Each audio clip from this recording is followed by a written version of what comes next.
there's potentially as much that you could win in 1 hour of a quiet day on the stock market. You could win as much as a whole day's activity on a really, really special, really big move, which doesn't happen very often. So if you can microanalyze the market, and let's say you even get 5 points, each bar is 10 points, some of them are 20, 30, 50 points. But if you could just get 10 points or 5 points on each one of those bars, what's 5 times 60?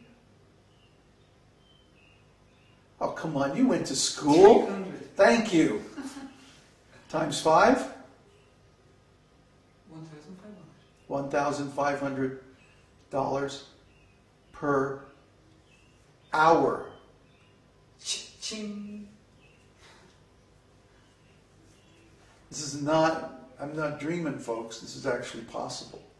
Okay? So, and that's just on in a quiet time, when things are nice and slow.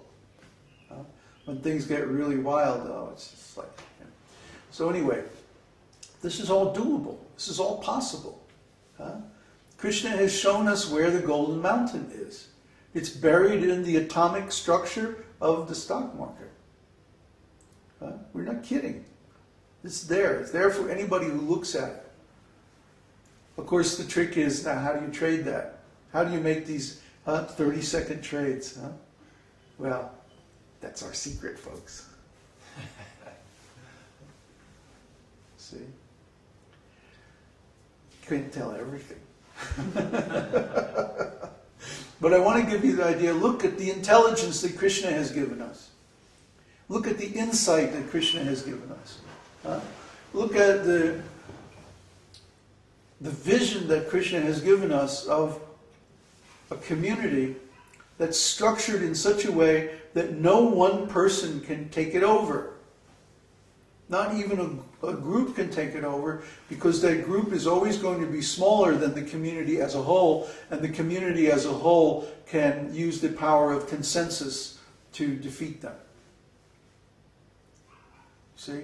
Once we establish a society based on consensus management, no one person can become, or no one small group can become powerful enough to usurp that group, to lead it in a wrong direction. See, no one person can ever become a dictator in a group like that. No one group can ever dominate a group like that. A community like that is immune from politics. There are politics in the sense that there are discussions going on about how we're going to do this and how we're going to do that, who's going to do what, when, how. But no one or no group can dominate that community.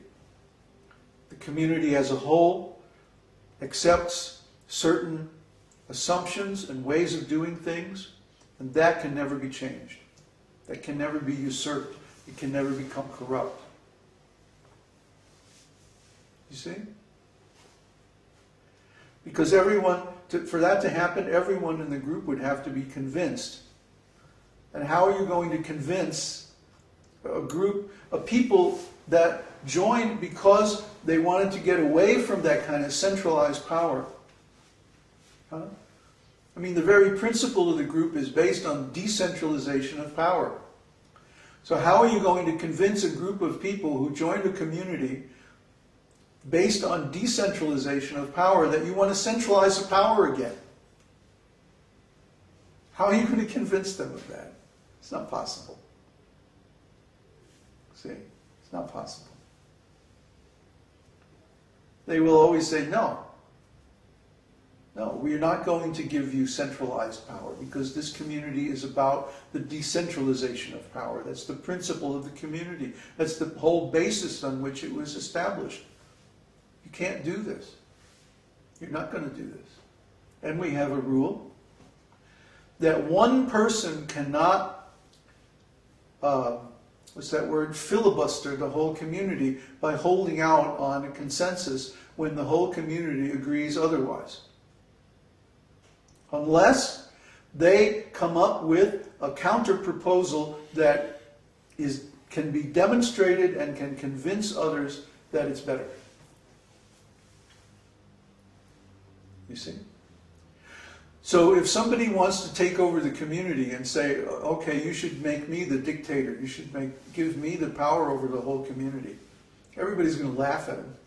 Huh? And say no, because this is not the principle on which the community has been based, has been founded, has been created. This is the opposite. So come up with a better idea and convince all of us that your idea is actually better. Well, if I'm the dictator, I can, screw everything up. You see? I can abuse my power. No, nobody's going to buy it.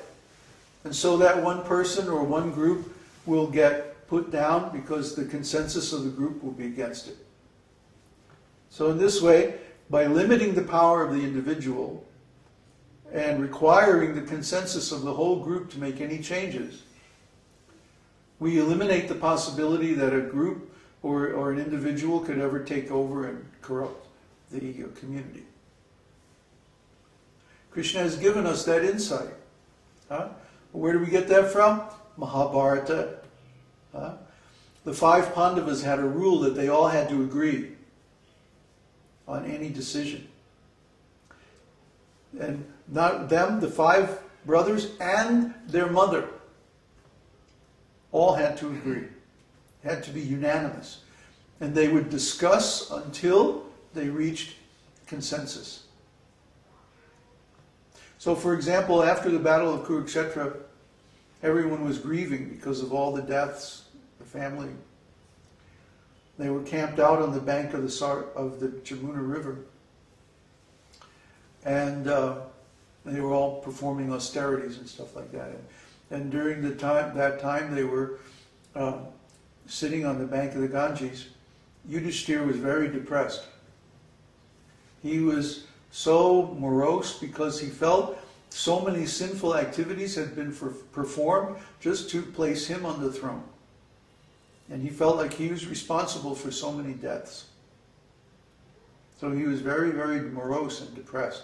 He was talking about, let's just go to the forest and give up all material activities and simply wear matted locks and tree bark and perform austerities, and that's it.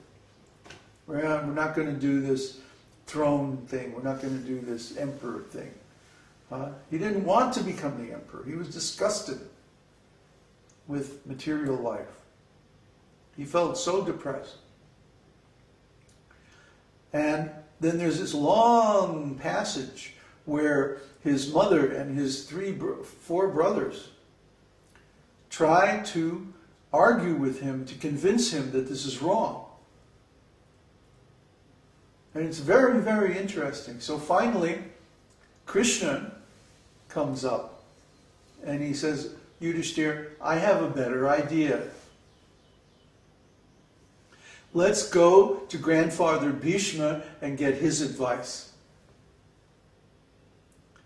And Yudhishthira could accept this because Yudhishthira felt that, Bhishma was the grandsire of the whole family.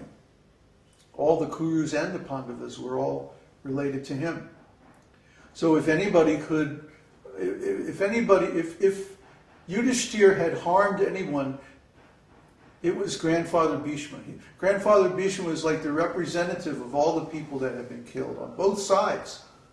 So if anyone could resolve the problem facing King Yudhishthira, it would have been Bhishma. So they went to grandfather Bhishma and inquired from him, and by his advice, Yudhishthira was able to overcome his depression and actually take up the duty that had been entrusted to him by the conclusion of the battle, which was to become the emperor of the world. See? By consensus among all these great souls, You see? They found the solution to the problem. So similarly, now we have a problem how to fund this community and how to develop this community. So every night we're having these long, involved discussions, and every day, day and night practically. We're having these discussions based on consensus. How are we going to do this? And gradually we're coming to the consensus. Gradually we're coming to a unified understanding of how to do this.